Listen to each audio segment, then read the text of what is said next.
Hi folks, I'm Marvin Sprouse and I'm an old man. I'm 71 years old, but you know, when I was 10, I remember that on Friday nights I used to get close to the radio and put my ear up close to the radio and listen to the Bill Stern program. And Bill Stern used to tell ghost stories.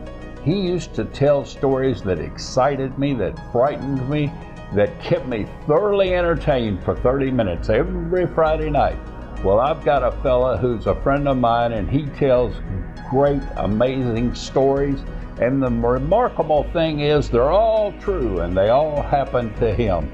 Chip2, I want you to tell our listeners the story about the levitating woman. Would you do that for us tonight? Yes, Marvin, that was I was 16 years old. My cousin was 16, I was 15 actually, but he just got his driver's license, and we were out driving around doing what most all teenage boys do, out looking for girls. Even old men like me can picture this. Yes, sir. We were having just one of them good fun evenings, and we were driving down Wichita Street, just south of Fort Worth, and when all of us, we were just driving, and out of nowhere, acted like there was this woman on the side of the road, and we were like, as we drove past her, it was like, well, hey, you know, looky there. And so, as we passed her, I told my cousin, I said, hey, let's turn around and go back and ask her if she needs a ride. Was she pretty? I couldn't tell, didn't get a glance, you know, for whatever. All I saw was it was like she looked like she was wearing either like I don't know if you call it a gown or a prom dress or what it was, but she just was fancy dress. Yeah. So we went back and did a U-turn and came back by and slowed down, I'm going to say probably about 20 miles an hour. And we were driving past her, and I looked over to get a better look and to see if she was what I would consider, you know, our kind or our type or whatever you call it. And I looked and tried to see what she looked like, and still couldn't really get a good visual of her. So we turned back around. This time we were going back toward the direction that she was walking. And we pulled up beside her. And as we pulled off it's kind of a bar ditch. As we're pulling up beside her, one of the things I noticed is that I was worried about my cousin hitting her because he got so close to her that I thought his bumper was actually going to bump her. And I was kind of watching as he pulls in, and as we get right next to her, I rolled my window down to ask her if she needed a ride. And so whenever we got right where she was right beside me. How civic-minded you were. Oh, I know. I'm telling you. That's great. That's just wanting to help out any way we could. So I rolled out the window and leaned out and asked her, as I was beside her, asked her if she needed a ride. Well, she didn't respond. And what was strange was, I mean, she didn't flinch when the car almost hit her, as it was. And then, of course, when I voiced out to her, she didn't even like acknowledge me, didn't faze her. And at that point, when I leaned over and I said, started to try to talk to her and get her attention, and I said, excuse me, ma'am, do you need a ride? That's when I noticed something strange about her. And the first thing was her skin. She was very pale. And that was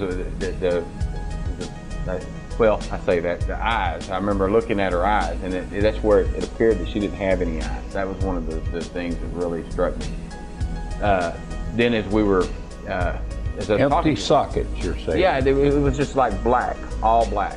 And then she was real pale, and it was just as white as can be.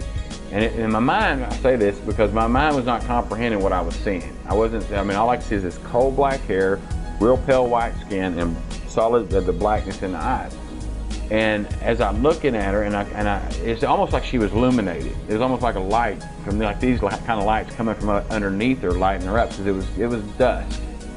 And it wasn't dark yet, but it wasn't, the sun was gone down. So it was just about that time when you couldn't see that well. But with the light coming up from this, it's like she was illuminated. So I was looking down to find out where this light was coming from. And when I looked down, that's when I noticed there was something that, well, I always say I knew then that she wasn't my type.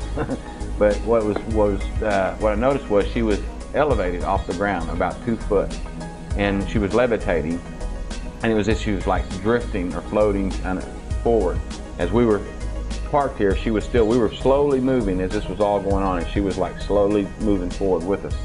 And at that point, I was like, it was a shock. And then as I was turning to tell my cousin to get out of there, as I'm turning, I realized he's leaning over, looking too. He's leaning over as he's checking her out, I guess, with me. And before I could say a word, as I turned around, he immediately said, "Oh my God," and just floored the car and took off. And that was basically it. I mean, that was the first experience of whether it was, we didn't know what it was. I mean, we laughed, we cried, we didn't know what, I would say we didn't know whether to laugh or cry, I should say. It was a very real, surreal experience. And Tell me about the light, Chip. You say the light seemed to be coming up from the ground? Yes, You know, I've heard theologians say that in heaven there will be no shadow, because here on earth the light comes from the sun, and if you're between the sun and the earth, it'll cause a shadow. There'll be no shadows in heaven because the light is coming from everywhere, because the light is the light. It is the light of God. And it sounds like you were seeing on that woman projected the light of God, coming from an unknown, invisible source. What a remarkable story. And your cousin was feeling exactly what you were feeling. Let's go somewhere else quick. Yeah. Oh, it was definitely, it was amazing. I tell you, I didn't, you know, what I always tell people is I don't know whether it was angel, spirit, or ghost, or what it was, but it was until later in life that I think that I understand now what that event was meant to be for me. And it just basically, it validated to me that if ghosts are real, spirits are real, which I know then obviously it was validating it, that it also validated that the afterlife is real. So, you know, it's just, there was whatever the reason then I didn't understand, now I do, and I'll share that in the book. Well, just call that story number 1. There are about 100 more. I want you to get every one of them. I want you to enjoy these stories from Chip White. That was just one. They're amazing stories. And that was the story of the levitating, illuminated woman that Chip met at the age of 15 with his 16-year-old cousin on their first ever joyride in his car. What a story. Thank you, Chip White. See you again next week, folks. Thank you.